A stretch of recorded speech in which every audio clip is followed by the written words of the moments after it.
Okay, welcome everybody. I can see the participant numbers increasing now, so we just might wait a couple of moments for everybody to join.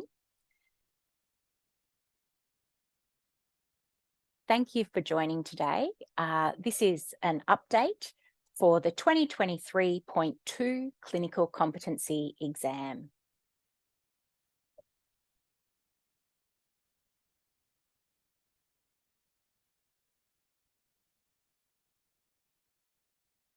I'd like to start with an acknowledgement of country, and the RACGP acknowledges traditional custodians of the land and sea where we work and live.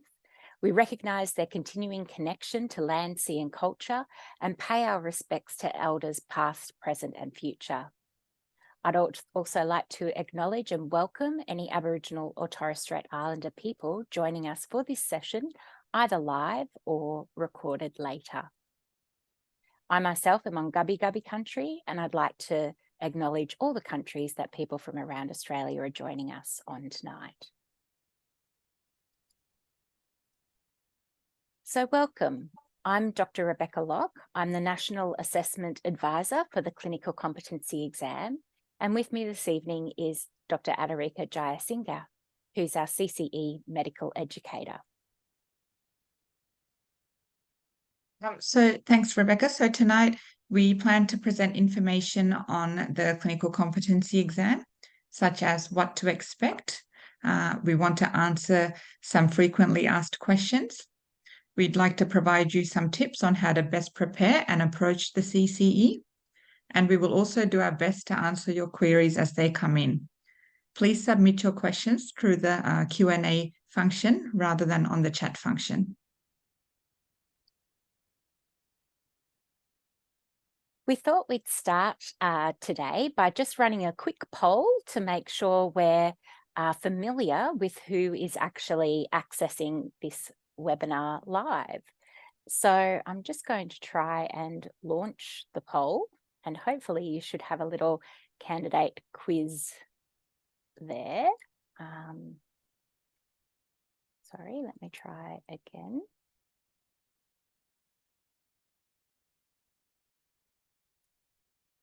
Oops. No, it's not worked. So let's, I see. Here we go. It's launched now. So if you can, there's just 2 questions there, just asking you what training pathway you're on and what stage of training you're at. So we'd be very pleased if you could look at the poll for us.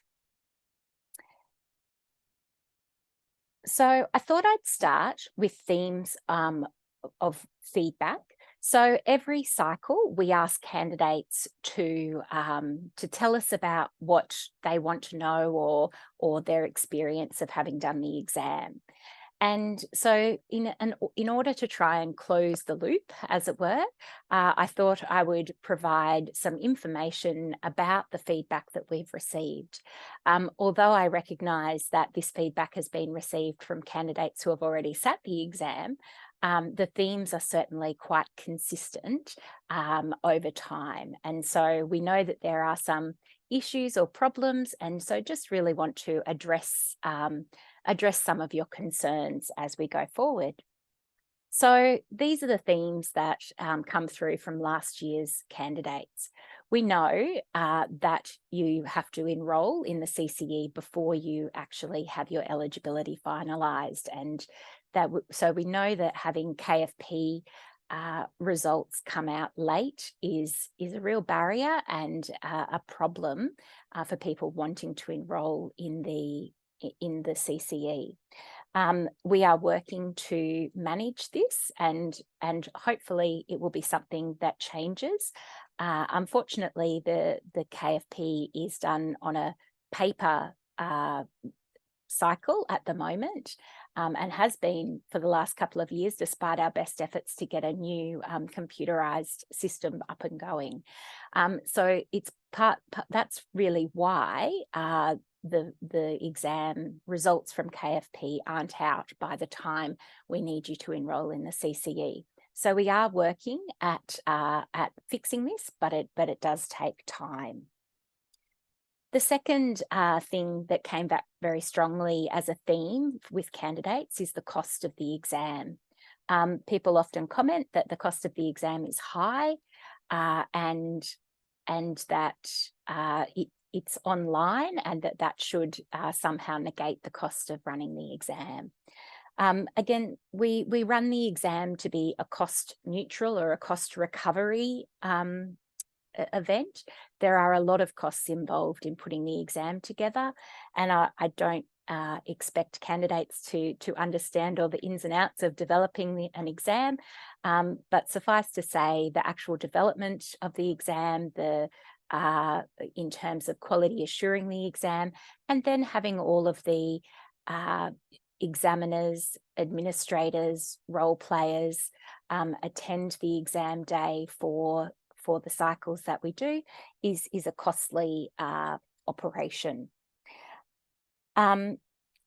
So when we look at other college exams, the costs are actually not that different, and many colleges actually don't pay their examiners. We do pay our examiners, and what I really have enjoyed seeing over time is registrars or people that I have helped to train come through their training, become fellowed and become examiners. And we really value our examiners' time, and we want to be able to remunerate them for that. So we hope that you continue to become part of the profession and examine for us in the future as well. The next theme that has come through is that people would prefer the exam were run on a single day or consecutive days on a single weekend. And trust me, I would love that as well. Logistically, at the moment, we can't do that. We would actually need double the examiners, double the administrators to facilitate the increase volume of candidates to get through in a single sitting. So again, we acknowledge it's a preferred system, and it's something that as we move forward, we will certainly look at if we can. But at this point in time, it would push costs up, and referring back to the previous point, I don't think that would be acceptable to candidates. We get a lot of feedback about the virtual exam versus the face-to-face exam, and this feedback is actually really mixed. So there are some candidates and examiners that really like the convenience of a virtual exam and appreciate that they can, come to the exam with their UGG boots on if they need to. They don't need to pay for travel costs or accommodation costs or any of those types of things, or the time that it takes to travel to and from an exam venue. Whereas other people really miss the collegiality of seeing other members, be that examiners or their colleagues that they're sitting the exam with. So there are pros and cons to each approach. At this stage, what I know is that the exam is being run virtually, but yeah, I can't say that will definitely be the case forevermore. We know that it's virtual at the moment, and we certainly acknowledge that some people prefer a face-to-face exam. The last two themes that can come through from our feedback from candidates are that sometimes role players appear to either read a script or check information. And this is actually because that's what I ask them to do when we're training them. As you can imagine, having a script that might encompass every possibility that a candidate might ask them in terms of history is really challenging. And what I'd prefer is that role players gave advice in a consistent way rather than making it up, because that would harm the exam's integrity. So if there's something that you've asked and perhaps it hasn't been something that a few candidates before you have asked, occasionally the role player will check and just make sure that they give you an accurate answer. And so we do that on purpose, and that's to try and preserve consistency between the role players, and so every candidate has a consistent experience. And lastly, one of the downsides of having a virtual exam is that everybody's bandwidth is not the same, and there can be scrolling or lag issues.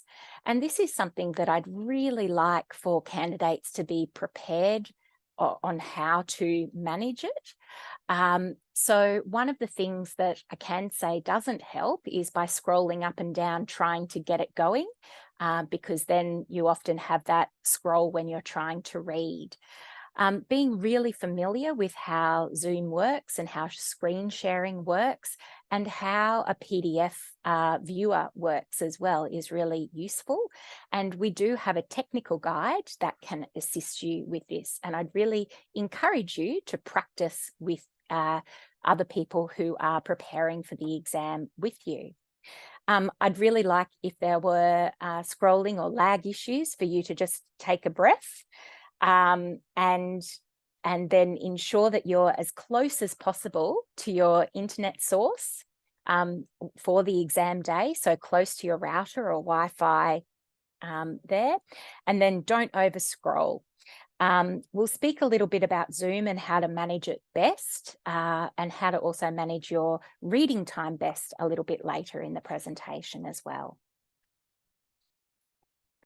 So I hope you've all taken advantage of the CCE resource or that's on GP Learning. And you will likely know that the CCE structure involves two types of cases: case discussions and clinical encounters. You'll experience both types of these cases over both weekends of the exam. There are 9 cases in total for the exam. 4 of them are case discussions and 5 of them are clinical encounters. And they will be mixed over the weekends of each of the days. In a case discussion, you are having a conversation with your examiner based on a clinical scenario. The examiner has scripted probes, but also can ask you to elaborate on something you've said by using a prompt. In this case, the examiner is responsible for the timing and responsible for moving you through all of the questions they need to ask you in the appropriate time. In a clinical encounter, you are with a patient, and whilst the examiner is timing the case and telling you when your reading time has stopped and your case time has started, and also when your case time will end, it's up to you to ensure that you get through the task list in that allocated 15 minutes. And it's for this reason we allow you to have a timer or timing device in the exam, so you can just keep an eye on where you're at and that you're actually moving through the task list. You'll be given an exam time approximately 4 weeks ahead of the exam.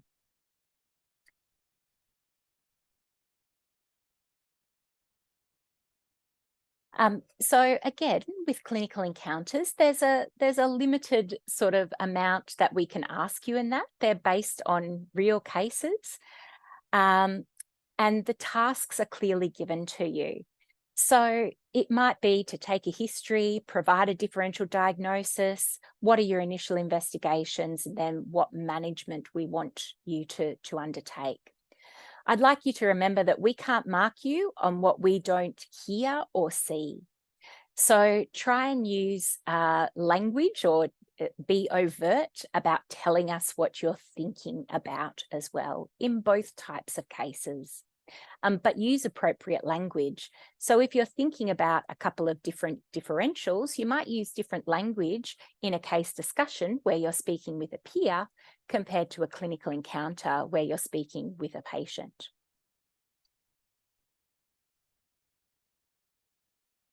So what can you expect to be examined on? Basically anything that turns up in Australian general practice. As Rebecca mentioned, the cases are based on real cases. The questions can be set in an urban or a rural setting, and they test all domains of general practice. It's important to consider the clinical competencies drawn from the curriculum. Cases will cover situations where you will need to demonstrate competency in things like clinical reasoning and decision-making, in challenging communication scenarios, in undifferentiated clinical situations, in acute care and prioritization of care needs, cultural competency, multimorbidity, organizational and practice processes, medico-legal and ethical issues, professionalism, and population health. So there's a variety of things that you can be tested on. I'll take a moment just to answer some of the questions that have come through in the question and answer box at the moment. So the first one is, do we need to know drug doses for the CCE? Generally, if you were going to look something up, then that's quite an appropriate thing to do. We're not interested in you knowing the minutiae of ETG.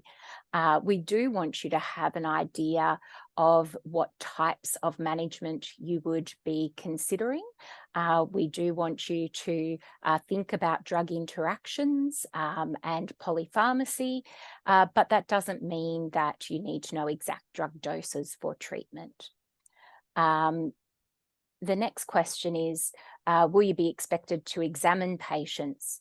So examining patients is really going into the realm of work-based assessment. So either pathway that you're actually traveling on, as it were, we expect that you will be assessed in your clinics for your examination skills. What we will be testing in the CCE is what you do with information that tells you about examination skills. So certainly from a case discussion point of view, we might give you some examination findings and ask you how they influence your diagnosis or how that might influence your management plan. Likewise, in the clinical encounters, we may actually give you examination findings. And again, sometimes we use or your nurse has taken these observations. Might even say that you've got a medical student staying with you and they have actually undertaken an examination and these are the findings. So we will allow you to interpret examination findings, but not necessarily undertake an examination in the cases. A couple of very simple questions to answer here.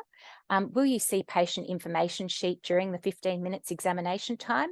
In addition to the reading time? Yes, the screen will be shared the whole time with you through the case.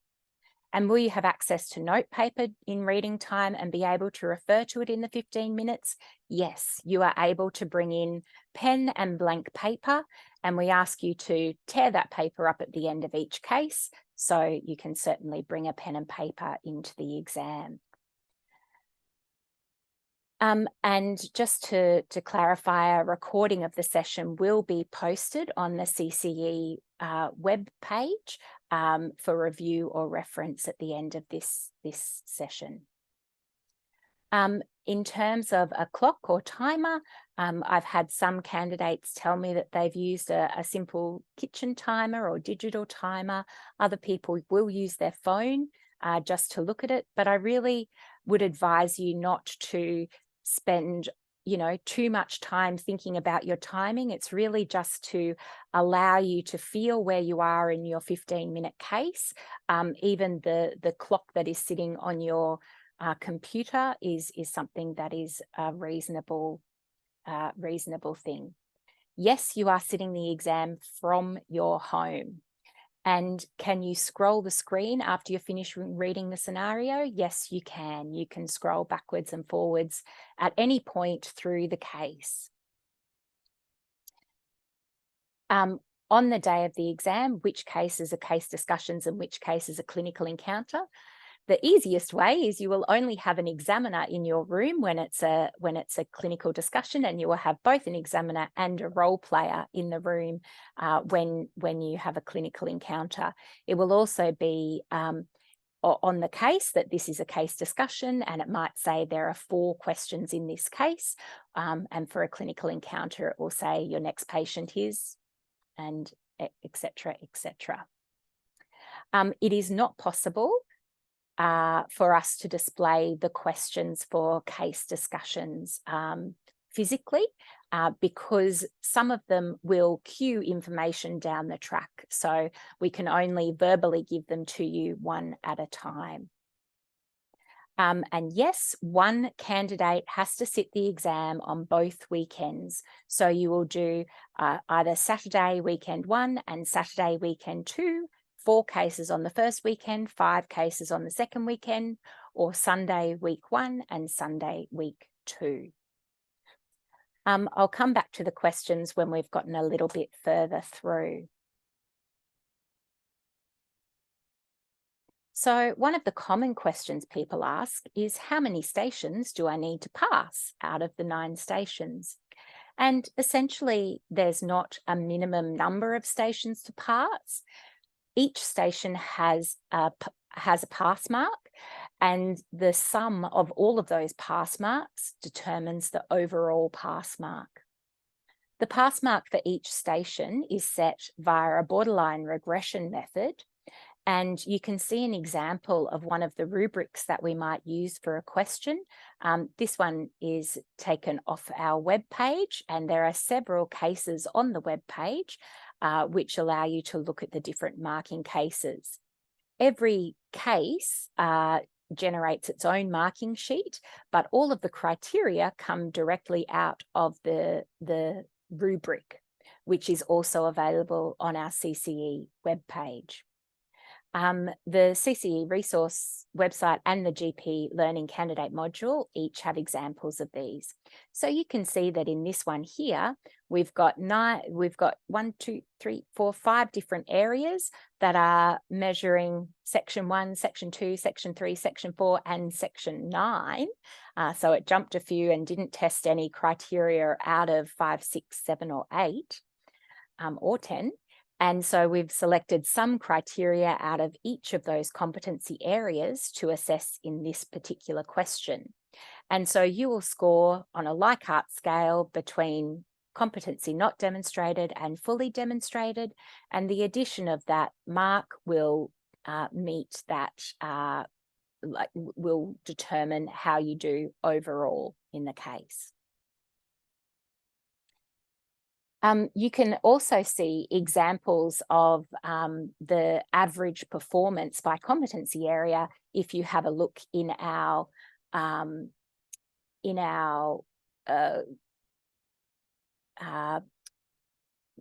exam, like public exam report that we write for each cycle. And so this is from the most recent public exam report, and tells you that these were the average performance by competency area for each of those competency areas. Just to give you a little bit of an idea about logistically what to expect on exam day, you virtually log in to the web address that's been given to you, and you end up in a waiting room before you actually get admitted to the meeting. And this is because in that waiting room, people are pulled into the main room one at a time, and your identification is checked, and then you are put into the candidate lounge, where you will wait with 3 or 4 other candidates for your rotation to commence. So don't be distressed if when you first log in, it's in that waiting area. This is normal, because the administrator can only admit people one at a time. So once you're in the candidate lounge with the other people who are in your virtual exam hub, you'll be given a candidate briefing by the administrator. When the exam actually starts, you will be moved into one of the exam rooms. And then you will rotate through the hub, through every exam room to each of the examiners, and they will go through their case with you. There will also potentially be QA examiners in the hub with you, but they are not assessing you. They are assessing the examiners to make sure the exam is delivered as it's intended to be.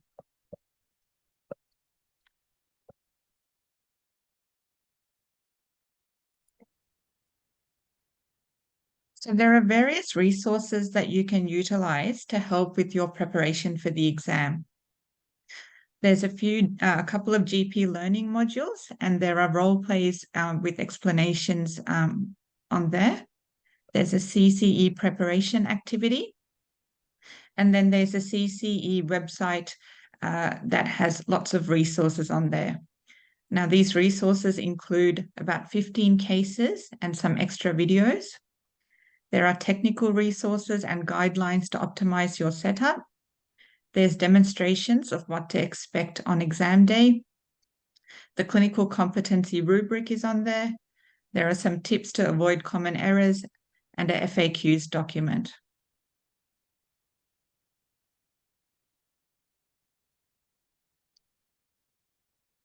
To access the resources page, you need to log in and click on the gold button to get there. So to access this page that you can see, click on Education, FRAC GP Exams, CCE, and then if you scroll to the bottom of the page, you'll see that gold button. And as I said, use your login details and you'll find that suite of resources.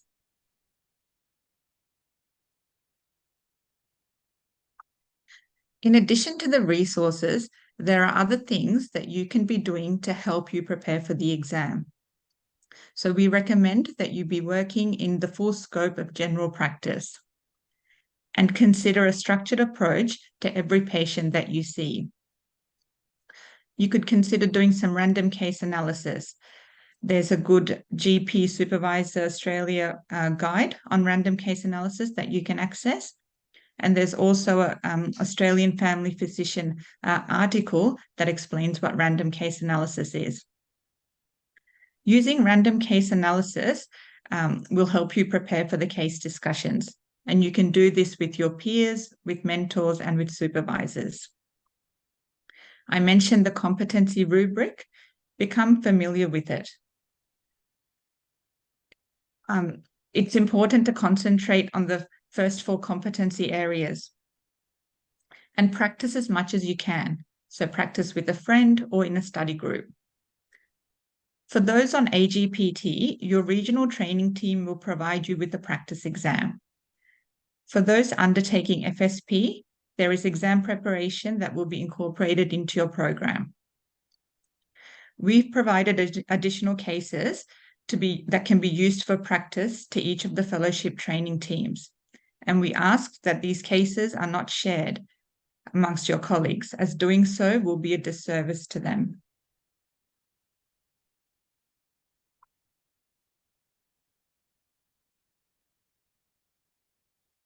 So in terms of case discussions, using random case analysis is a really good way of practicing, presenting cases to each other, thinking about case representation, which I'll come to in a moment as well, thinking about how you actually diagnose things and how you classify the different type, like how you might classify it. Is it an anatomical classification or a pathological classification? So what's the diagnostic sieve that you're using to actually come to different diagnoses, and how might you manage things?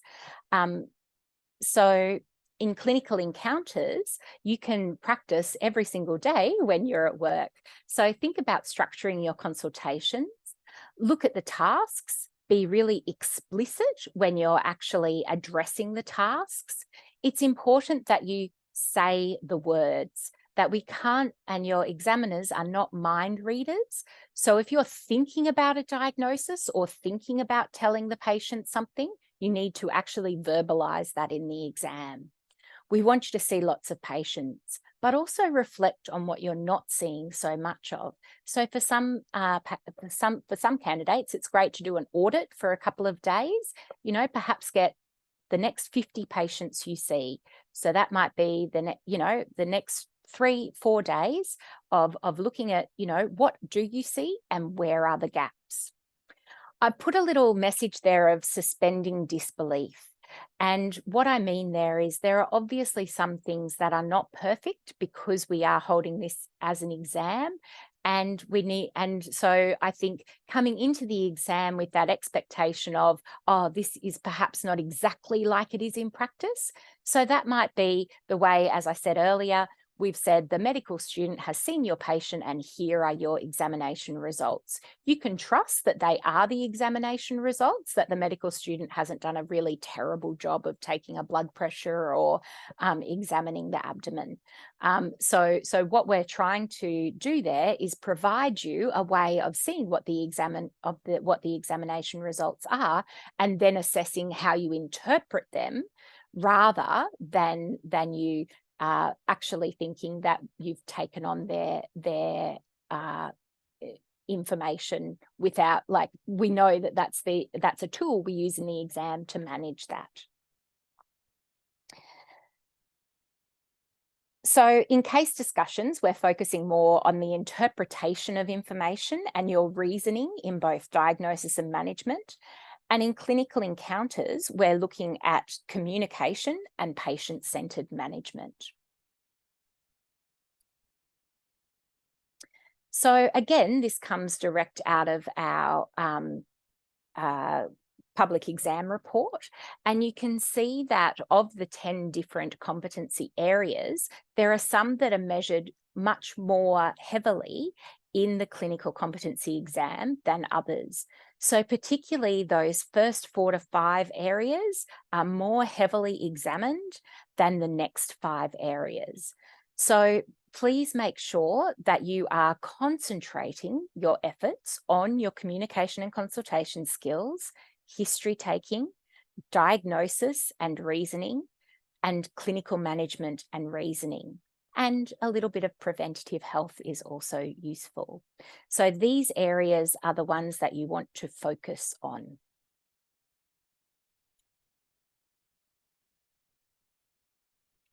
So when you approach a question, you will have some reading time. Please make sure that you look at the tasks or instructions well. The clinical encounters will all have a list of tasks and they point to where this case is being assessed.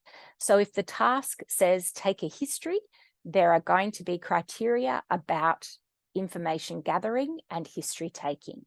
If the task says explain your management plan or tell us about your diagnosis, it means we have criteria for this case on managing and criteria for establishing a diagnosis or your clinical reasoning around your diagnostic strategy. In the case discussions, you'll be told the number of questions, and it's like occasionally there's a very quick question, but usually the questions are sort of divided up amongst that 15-minute time. So if there's 5 questions, they're going to be about 3 minutes each. We might, it might be plus or minus a minute for a slightly shorter or slightly longer question. But don't fret too much about that, because we're very specific with examiners about how much time they can spend on each question as they move forward. We want you to make sure that you look at all of the material given. Every page is numbered, so it will be 1 of 3, 2 of 3, 3 of 3. We don't want you to miss a page of information in your reading time. So please make sure that you look through all of the material. Consider the stages of a consultation. So what I mean by that is think about the start of the consultation, having rapport with your patient, gathering the history, moving it through to diagnosis, and then going through the stages of management that you might want to undertake. So that might include your short-term management, your management, which might include like symptomatic management. It will also include managing the underlying problem, and then we'll move on to managing longer term problems or complications and thinking about preventative health as well. So when we think about all those stages of a consultation, we want you to move through those, and that's usually the approach to one of the clinical encounters. I mentioned before that we want you to use appropriate language. If you're speaking with a peer, please use that sort of language. And if you're speaking to a patient, you want your language to be appropriate to a patient-centered. A lot of people have asked me what a problem representation is, and I've addressed this in the last few public exam reports as well. Sometimes the clinical case discussions will ask for what's your problem representation. So you've just been given this information about a patient and their patient summary. And what the examiner is asking you is, how do you synthesize all of that information and put it together in a brief summary? So a problem representation is a summary that highlights the defining features of the case or the case so far. It should highlight who the patient is, what the pattern of illness is like, and what the clinical syndrome is. So what are the key symptoms and signs? The reason why we ask you this is because in a clinician's mind, the problem representation helps you to activate your thinking. And it also tells us how well you've been able to take that 1.5 pages or 2 pages of information in and bring it out as 1 or 2 sentences. If you practice doing this for your patients on a regular basis, it really does help your clinical reasoning as well. So I would think about trying to do this on a day-to-day basis in practice and being able to write that down as a little summary in each of your notes for each of your consultations. One person has once described this to me as, it's what you wanted to tell the orthopedic surgeon that you were waking up at 2 o'clock in the morning about your patient to get them to come in and see them. So it's that short, snappy summary that tells the person that you're handing over to all of the key features and information.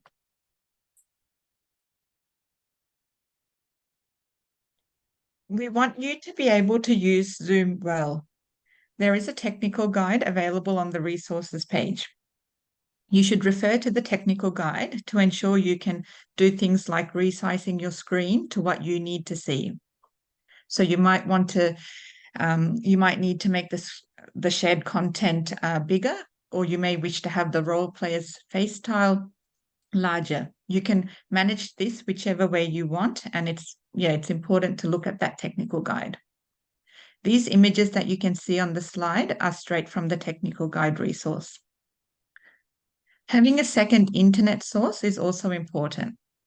Now, this could be like hotspotting from your phone.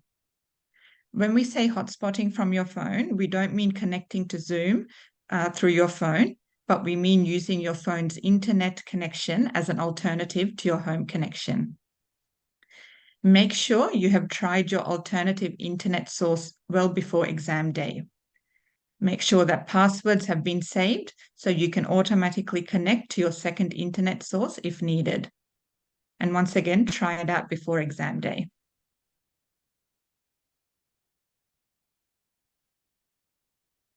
It's important to know your way around a PDF document. With shared material, you want to be able to resize and move through how it suits you. There are ways on Adobe that you can adjust the percentage and the page view and move up and down with your cursor. We ask all our examiners to use Adobe so there is consistency for candidates.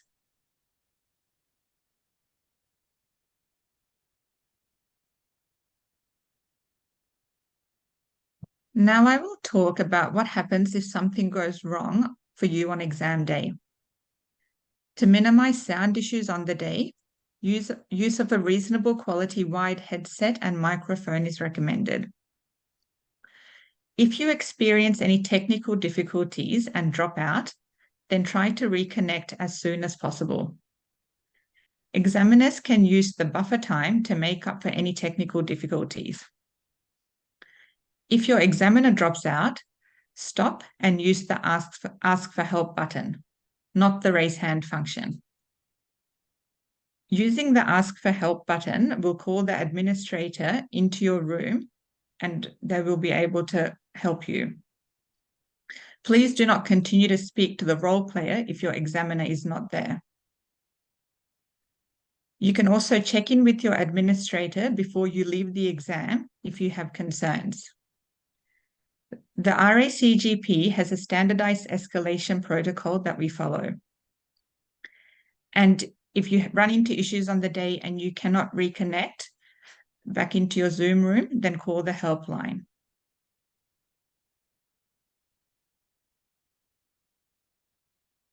One other thing that we wanted to point out here is that if for some reason your examiner were to drop out, stop talking. Like don't keep talking to your role player because they can't mark you, but actually stop and use the ask for help button.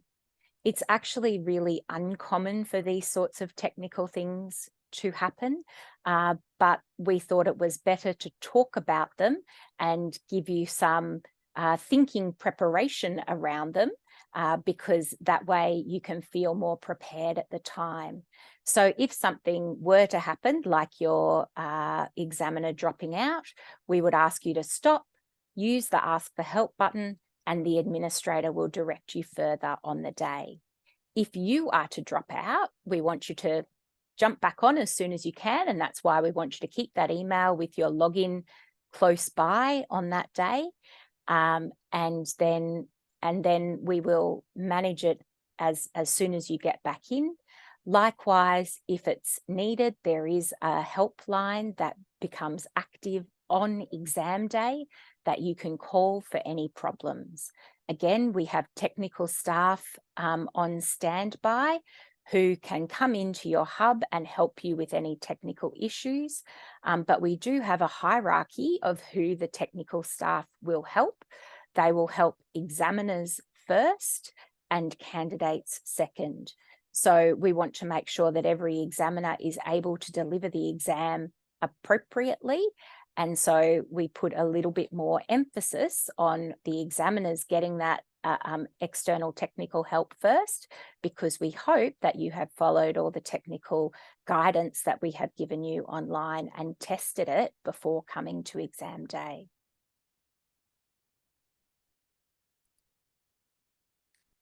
So I'm going to go through a few tips and then we'll start to address some of the questions that we haven't addressed. So overall, we want you to keep calm. And the reason I say this is we don't want one episode of underperformance to influence the rest of your exam.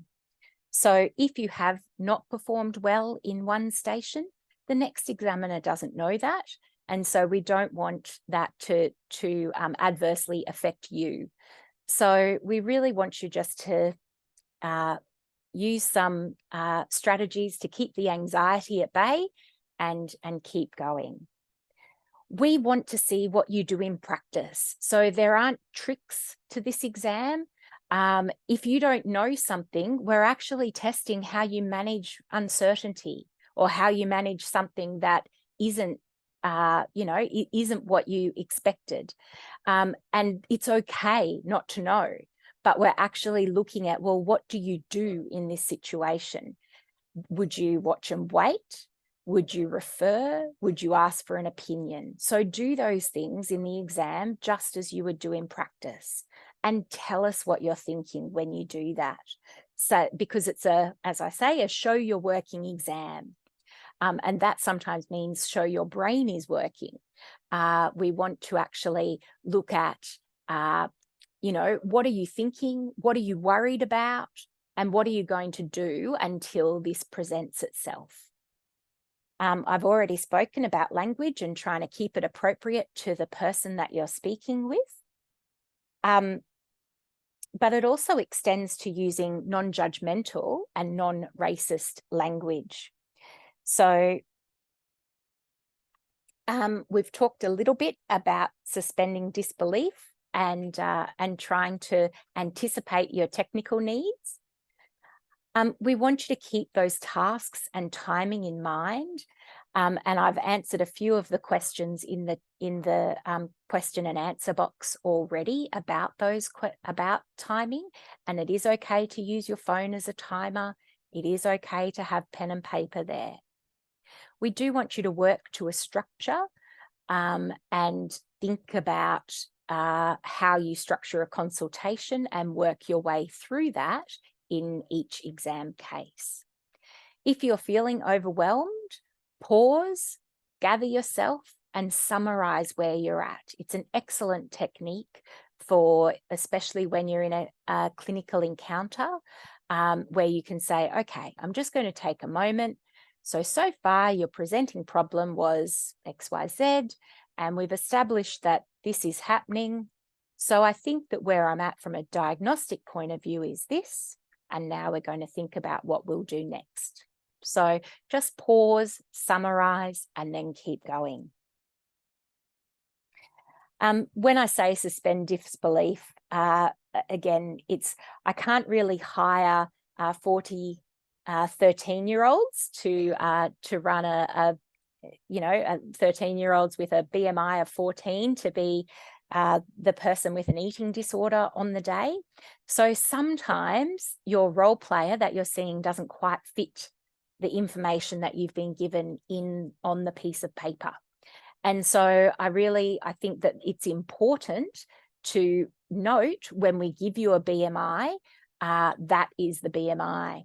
When we tell you that this person is 14, but they actually look 20, that's because, it's not good for me. I'm not allowed to hire people who are 14.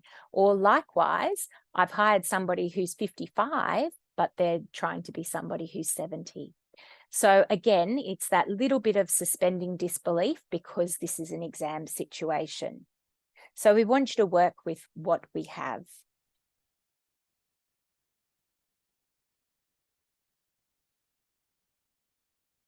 That also relates to sort of non-gendered names. So sometimes we have names like Sam or Ashley. And in some cases, it might be because the role that they're playing, it doesn't need to be male or female. We want them to be the gender that the role player is. And so in those cases, we will usually use pronouns beside the person's name. Like you can see in mine today, it says Rebecca Locke, she, her, and that will help you to identify if this person is male or female. It often will have the information like this is like the role player's gender rather than actually saying that they're male or female. So don't make assumptions based on what the role player's name is what I'm saying there.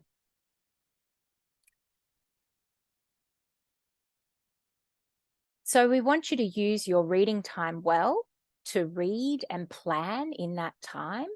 I noticed one question in the box about could you keep reading if you hadn't finished reading after the 5 minutes reading time.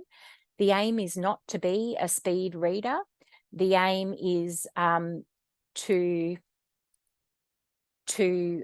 make sure that we give you enough information that we can frame the consultation for you. We want you to read and be able to think in that time. So if you do need a few moments extra before you start addressing the role player, just let them know. I'll just be a moment. I'm just going to finish reading this. But again, the cases are timed. So your 15 minutes with the role player is actually needed. So don't spend too much extra time reading if you've decided that's what you need. Likewise, in the case discussions, it's really, really important from the examiner point of view that they give you the opportunity to answer every question. And that's why they often won't give you too much extra time to keep reading. They want you to ask you the first question and be able to give you the opportunity to answer all the questions, because that's their responsibility. The 15-minute time frame is a realistic time. 15 minutes is what most GPs use. And we also have the additional advantage of not needing to call your patient in or write your notes. And you have 5 minutes to frame your case with the reading information that's there. So we run road testing on all of these cases. They've all been tested several times with GPs to make sure that the timing of the case works for what we're trying to examine.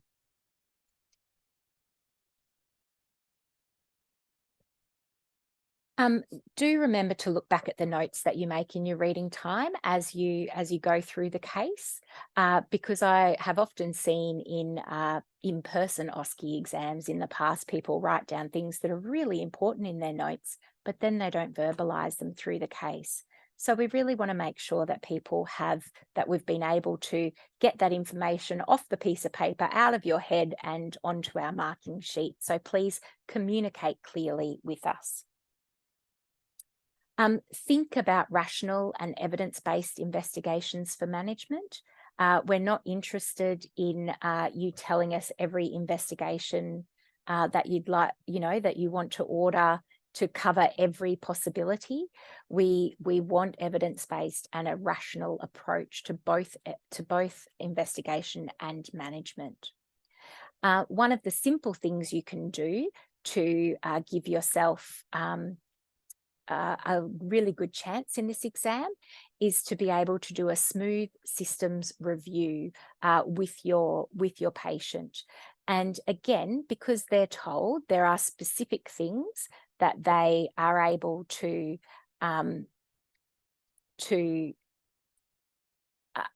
answer only on specific questioning. So if you haven't asked them specifically about their joint pain, and that was something that they can only answer to a specific question, it might be something that can come up easily in a systems review.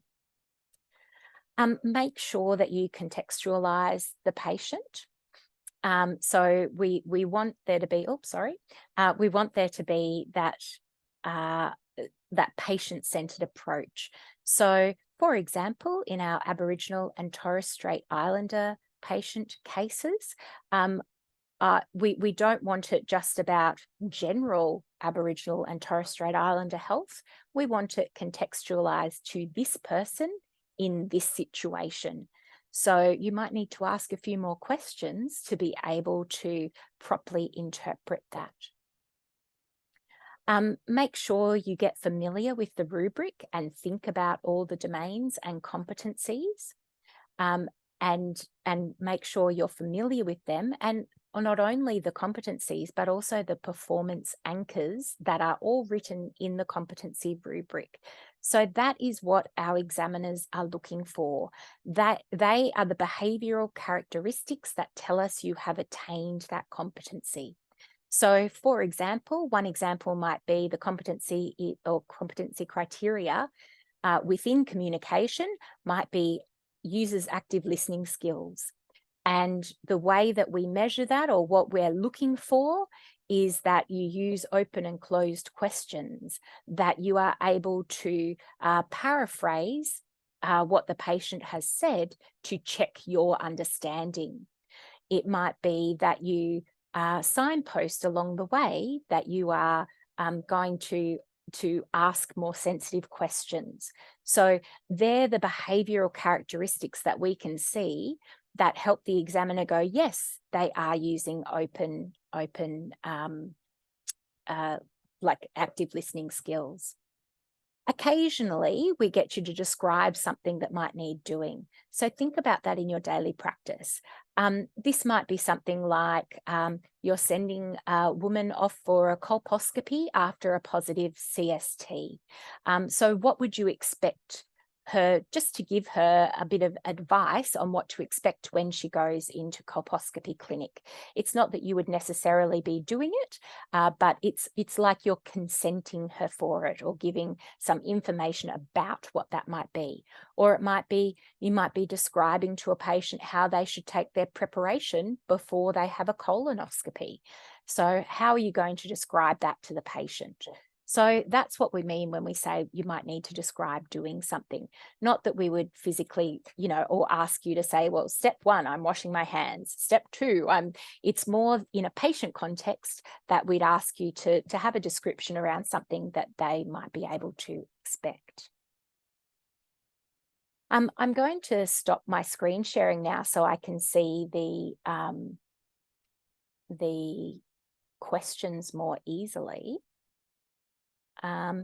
One of the questions I noticed there was that where is the Ask for Help button? Now, you can't see it at the moment, and that's because you're not in a breakout room. So in your Zoom, on your Zoom screen that you can see at the moment, you'll see like the mute and stop video button, or you might not even have them because it's a webinar, so it's already muted and without any video. But you'll see there are things like reactions, or the Q&A button there, and the chat button. So alongside those buttons, there will be a question mark. Now, it's really important that you don't use the raise hand button, because the only people that can see the raise hand button are you and the examiner. Nobody outside the room can see it.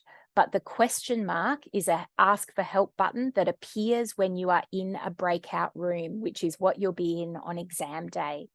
And your administrator can see that, so they can come in and help you. There are pictures of what this looks like in our technical guide. The number of the helpline you will get prior to the day of exam. It's sent to you via email on your exam day, like with your exam day email. That number only exists on exam days, so the number doesn't actually exist right now. It's a special number that's put in place for the exam days and then drops off afterwards. Okay, so I'm just going to go to the top of the questions and see how we can go. Thanks very much for joining us tonight. Okay, so the first... Rebecca, so yeah, I was just going to say that first question, there's a few similar ones like that. So basically, do they need to clarify if there's things that have already been given in the scenario, like alcohol and smoking? Yeah, so just like you would in practice, what would you clarify there? So like you can certainly know that the medication list and the past history list are accurate, but could there be things for this patient that might have been added on? Are they taking over-the-counter medication? Is their smoking history still up to date? So it's correct as of their last consultation with you. So it might not be correct for right now while you're seeing the patient. So it's not that it's not correct. It is correct as of the last consultation, but there might be additions or updates that you might need to ask about, just like you do in practice. So I'll often ask people, look, it says here you have 2 drinks a week. Is that still the case? So it doesn't take long to check a couple of those little things that might be important for the context of this patient. So you don't need to check everything, but if it's important for your context, do double check it. Go ahead. There was a question on whether observations, examinations, investigation findings are only provided if the candidate explicitly asks for them or prompts the examiner, and whether they need to examine the patient during. Yeah. So if we want you to interpret something, we're going to give it to you. So the way that this exam runs is that if there are important investigations or examination findings, they will be in your reading material. If it's a case discussion, it might be something that is revealed to you after a couple of questions. So we may have a couple of questions on one aspect of the case, tell you an investigation finding or an examination finding, and then ask you a few more, you know, how does that impact your diagnosis or how does that impact your management? But there's no, in a case discussion, there won't be you know, the case that only if they're asked for this, we hand you something like there may have been in previous OSCEs.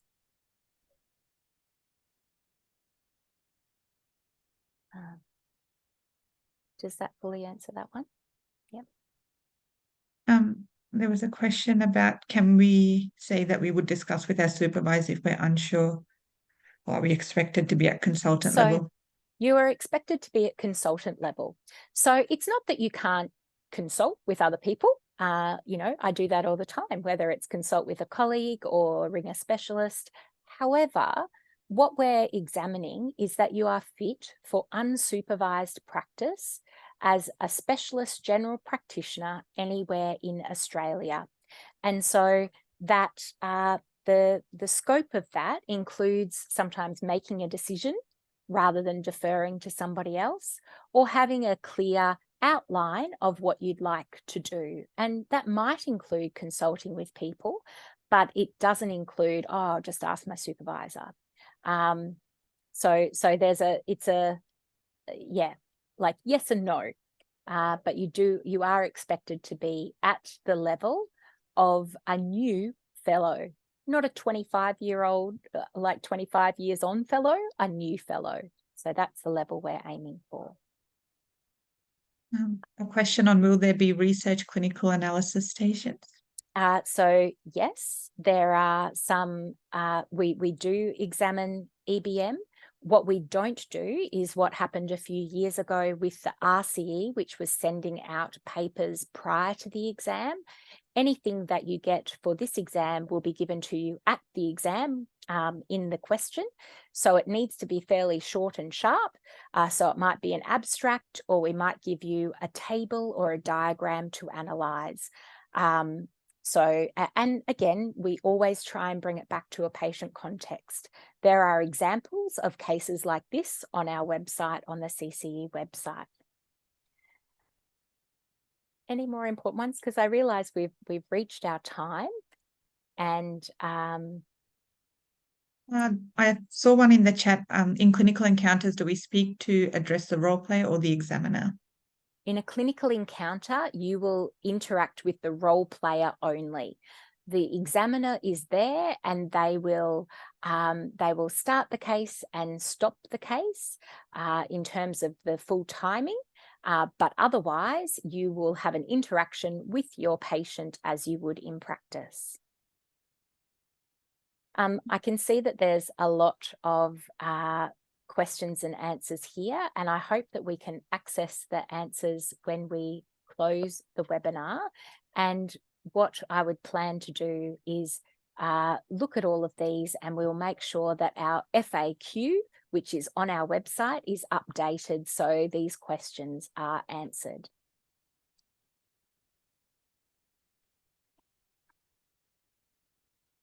Okay.